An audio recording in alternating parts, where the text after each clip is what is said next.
Hello students, आज के इस वीडियो में हम लोग पढ़ेंगे कि नर्स जो एक कोर्स नर्सिंग का होता है। इससे पहले वीडियो में आपको मैंने बताया था कि आप लोग एएनएम का कोर्स करना है, तो एएनएम का फुल फॉर्म वगैरह मैंने बताया था आपको। तो एएनएम करने के बाद आप क्या बनेंगे? एक नर्स बनेंगे। हाँ, नर्सिंग का कोर्स करेंगे तो आप नर्स बनेंगे। तो नर्स जो मीनिंग है, नर्स जो वर्ड है NURSE, नर्स जो वर्ड है उसका मीनिंग क्या होता है, आज के इस वीडियो में हम लोग जानने की कोशिश करेंगे कि नर्स वर्ड का मतलब क्या होता है। एक नर्स जो होती है वो उसके अंदर क्या क्या एबिलिटी होनी चाहिए, वो इससे भी हम लोग समझ सकते हैं। तो आइए आपको बताता हूँ नर्स वर्ड का मीनिंग क्या होता है। तो सबसे पहले एन फॉर देख लेते हैं। एन फॉर होता है nobility and knowledge. N for nobility and knowledge. U for usefulness and understanding. R for right and responsible.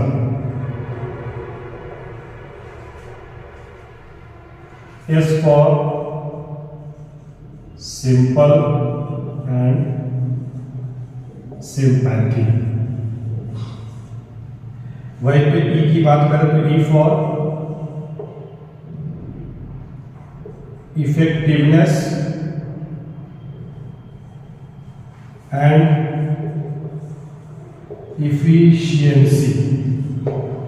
ठीक है, तो नर्स वर्ड का जो मीनिंग होता है वो होता है A for nobility and knowledge, U for usefulness and understanding, R for right and responsible, S for simple and sympathy और E for effectiveness and efficiency।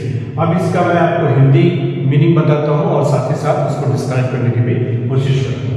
तो नोबिलिटी का मतलब हिंदी में बात करें तो नोबिलिटी का मतलब होता है श्रेष्ठ, और नॉलेज का मतलब होता है जानकारी। वहीं पे यूजफुल का मतलब हो जाएगा उपयोगी, और अंडरस्टैंडिंग का मतलब हो जाएगा समझदार। ठीक है, आर फॉर राइट का मतलब हो जाएगा सही, और रिस्पॉन्सिबल का मतलब हो जाएगा उत्तरदायी। ठीक है, सिंपल का मतलब हो जाएगा सादगी। ठीक है, और सिंपैथी का मतलब हो जाएगा सहानुभूति। इफेक्टिवनेस का मतलब हो जाता है आकर्षक, और इफिशियंसी का मतलब होता है कार्यक्षमता।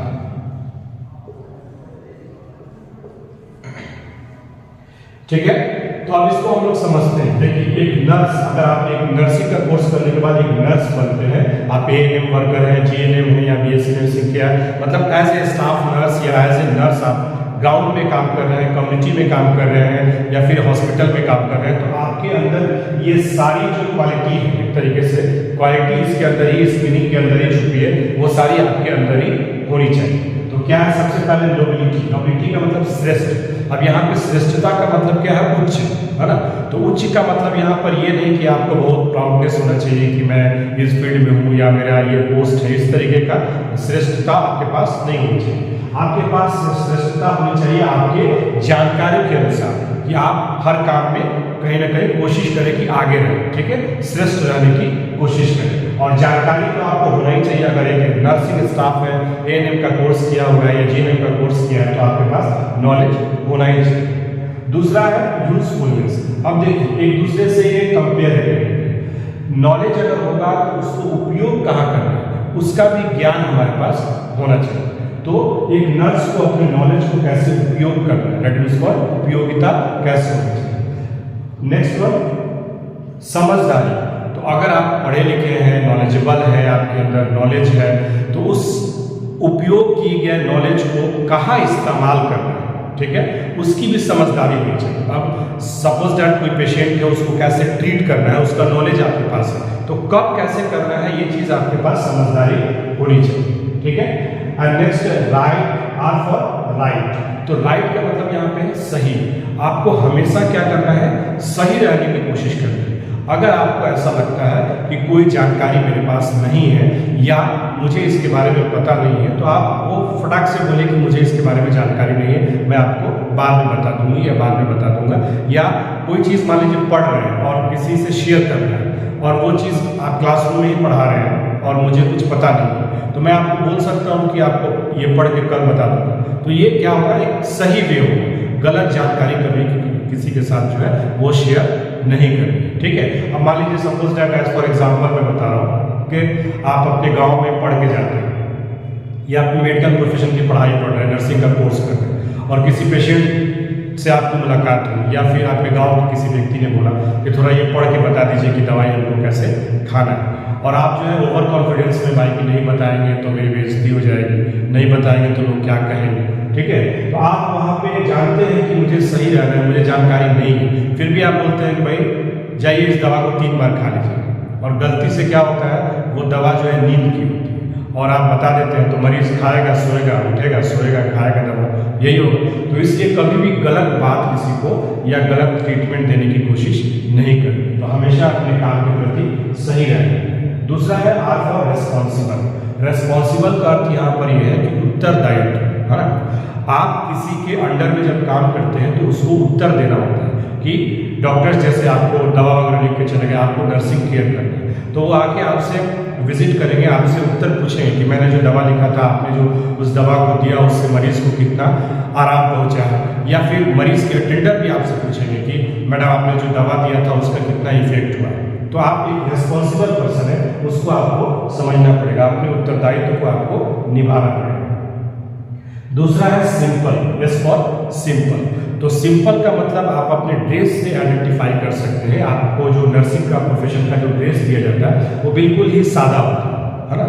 तो आपके अंदर सिंप्लिसिटी होनी चाहिए, ठीक है। सिंप्लिसिटी कैसी होनी चाहिए, आपके बिहेव में होना चाहिए, आपके वर्किंग फेज में होना चाहिए, फ्रेंडशिप में होना चाहिए, सिंप्लिसिटी होनी चाहिए। आपके अंदर कॉन्फिडेंस होना अच्छी बात है, लेकिन ओवर कॉन्फिडेंस होना अच्छी बात नहीं होता है। इसलिए हमेशा सिंप्लिसिटी लाइफ में रखने की कोशिश करनी है, और यहाँ पे नर्सिंग प्रोफेशन में भी आपको सिंप्लिसिटी अपनाने की कोशिश करनी है। दूसरा है सिंपैथी। तो सिंपैथी का मतलब होता है सहानुभूति, जो कि एक नर्सिंग प्रोफेशन व्यक्ति के लिए काफ़ी ही इंपॉर्टेंट होता है। इसको मैं अगर उर्दू वर्ड में डिवाइड करूँ तो सिंपैथी को हम लोग बोलते हैं हमदर्दी, है ना, हमदर्दी। तो अगर इसको मैं 2 पार्ट में डिवाइड करता हूँ, पहला हम और प्लस दर्द, ठीक है, तो दोनों मिला करके हमदर्दी होता है। तो अगर यहाँ पे कहने का मतलब कि हम अगर किसी का दर्द नहीं समझे तो फिर हमदर्दी नहीं कर सकते, है ना। मतलब कि हमारे अंदर वो फीलिंग नहीं आएगी कि मरीज को दर्द हो रहा है या सामने वाला पेशेंट परेशान है, तो हम उसके साथ सहानुभूति नहीं अपना सकते। अगर आपके अंदर कठोरता आ जाएगी कि यार मरने को क्या हो गया, ठीक है, या मुझे क्या मतलब, तो फिर आप उसके साथ क्या कीजिएगा, सिंपैथी नहीं दिखा सकते। तो इसलिए हमेशा आपको एक क्वालिटी अपने अंदर रखनी है कि मरीज के प्रति सहानुभूति रखने की कोशिश करनी है, उनके परेशानी को समझने की कोशिश करनी है। नेक्स्ट वन है आपका ई फॉर इफेक्टिवनेस। इफेक्टिवनेस का मतलब होता है यहाँ पे आकर्षक, इफेक्टिव दिखना, है ना। तो इफेक्टिव दिखने का, आकर्षक दिखने का तरीका बहुत सारा होता है। अगर आप पॉजिटिव काम करते हैं तो भी आप समाज में आकर्षक हो जाते हैं, नेगेटिव काम करते हैं तो भी आप आकर्षक हो जाते हैं। बोलते हैं ना कि या तो गलती से आगे बढ़ेंगे या सही से आगे बढ़ेंगे, या पहचान बनेगी तो गलती से या अच्छे से। तो यहाँ पे आपको आकर्षक बनना है एज ए नर्सिंग स्टाफ। आपको कैसे आकर्षक, अपने क्वालिटी से। किस क्वालिटी से, वर्किंग क्वालिटी से, आपके अपने बिहेवियर से। ऐसे तो आपके ड्रेस जो होता है, ड्रेस कोड, वही आपको जो है क्या करता है, आपको आकर्षक बनाता है हॉस्पिटल में। जब आप एंट्री करते हैं अपने ड्रेस और आईडी कार्ड के साथ, तो आपको किसी को इन्फॉर्मेशन या इंटरव्यू या किसी को इंट्रोडक्शन देने की जरूरत नहीं है कि आप इस हॉस्पिटल में किस पोस्ट पर है या कौन सा वर्क करते हैं। आपको सभी लोग सिस्टर कॉल करके बुलाते हैं, ठीक है ना। तो आप एक इफेक्टिव का आपका तरीका, एक ड्रेस कोड भी आपका होता है, लेकिन आपको मरीज और उसके अटेंडर के साथ इफेक्टिव होना है अपने जॉब प्रोफेशन से, अपने वर्किंग फेज से, अपने जॉब रोल से, अपने बिहेवियर से, ठीक है। साथ ही साथ आपके अंदर इफिशियंसी होनी चाहिए। इफिशियंसी का क्या मतलब है, कार्यक्षमता, ठीक है। तो आपके अंदर वो एबिलिटी होनी चाहिए, आपके अंदर वो क्वालिटी होनी चाहिए कि आपके अंदर कार्य करने की क्षमता, ठीक है।